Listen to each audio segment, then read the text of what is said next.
I'm Ron Paul. I'm a congressman from Texas, serving in my 10th term. I am the champion of the Constitution. You get the sense that the country is desperate for someone to show us the way. Not the old way, not the same way, but a new way. Ron Paul, who raised more than $5 million in the third quarter, trailing not far behind fellow Republicans like John McCain and Fred Thompson. Ron Paul, who has a huge internet following. He's a congressman, a physician who's delivered more than 4,000 babies. Ron Paul has been married to the same woman for 50 years, which means he doesn't come to the race with a lot of the assorted baggage that some of the other candidates for the White House do. So here's the question. Should more people be listening to what Ron Paul has to say? Ron Paul! Ron Paul! Ron Paul! Ron Paul! We have allowed our nation to be overtaxed and overregulated and overrun by bureaucrats. The founders would be ashamed of us for what we're putting up with.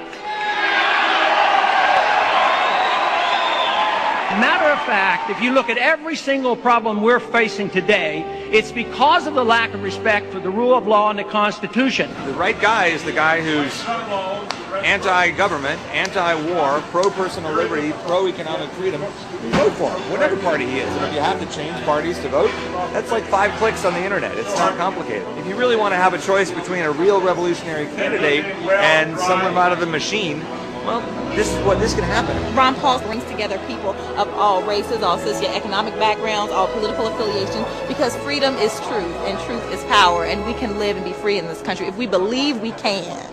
John writes from West Virginia, yes, more people should listen. A rarity. A man of principle, integrity, and high values running for president. Exactly what America needs in this day and age. If you were president, would you work to phase out the IRS? Immediately. That's what they call a softball. And you can only do that if you change our ideas about what the role of government ought to be.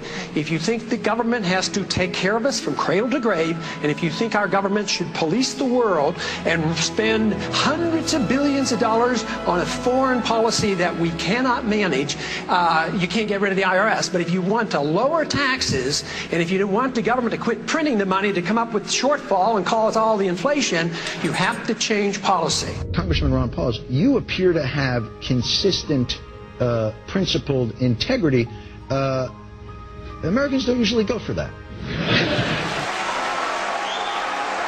1,500 people packed into the War Memorial Auditorium to see Paul speak. The Republican is making waves for his anti-war limited government positions. This is just a small example of the types of things that are happening really across the country. Why are you resonating with people out there? Is it because of your opposition to the war in Iraq? I think that's part of it. I think the message obviously is popular enough. They say, yes, we like the ideas of freedom, the Constitution, limited government, less taxes. But I think the other part is people are worried, more so than I think the politicians on the Hill understand. What is going on? I want to stand and listen to the answer to my question. Why are you arresting me for asking you? Help!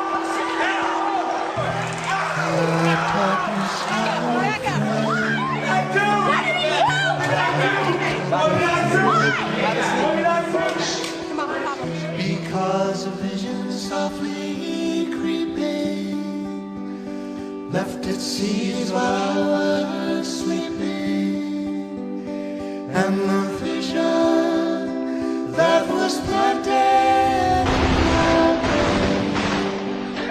still remains. Congressman Paul, I believe you are the only man on the stage who opposes the war in Iraq. Are you out of step with your party? Is your party out of step with the rest of the world? If either of those is the case, why are you seeking its nomination? Well, I think the party has lost its way because the conservative wing of the Republican Party always advocated a non-interventionist foreign policy. No nation building, no policing of the world. Republicans were elected to end the Korean War. The Republicans were elected to end the Vietnam War.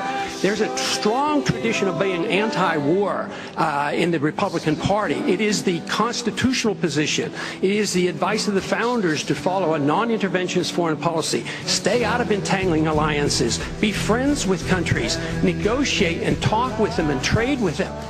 Our foreign policy has what the CIA calls blowback. It has unintended consequences. You can go back to 1953 when we put the Shah into power, or us supporting Osama bin Laden and radicalizing the Islamics to go after the Soviets, and that comes back as blowback. Peace is a powerful message, especially after the war has been going on and the people wake up and realize how many people die and how much it costs. Logic tells us that we can make a better world in a much easier way than causing wars. You just never heard this logic from someone who's actually going to run the country. Said I did not know. Silence like a cancer grows. Hear my words that I might teach you. Take my arms that I might reach out to you. But my words like The freedom message brings us together. It doesn't divide us. I believe that when we overdo our military aggressiveness, what it does, it actually weakens our national defense. I mean, we stood up to the Soviets. They had 40,000 nuclear weapons. Now we're fretting day in and day night about third world countries that have no army, navy, or air force, and we're getting ready to go to war. Ron Paul says to a lot of people eager to hear this message, you can be anti-war and be a conservative. In fact, he says, if you're a real small government conservative, you have to be anti-war. His message is resonating. Including, interestingly enough, from soldiers. According to one study, Congressman Paul received more campaign cash from members of the military than did any other Republican presidential candidate. And finally, Steve writes from Pennsylvania, remember the line from the classic Simon and Garfunkel song, The Sound of Silence, the line that says the words of the prophets are written on the subway walls and tenement halls. When I hear Ron Paul, sometimes I wonder whether I'm not listening to a latter-day prophet with the way he speaks truth about what our nation has come to. the sign said the words of the prophets are written on the subway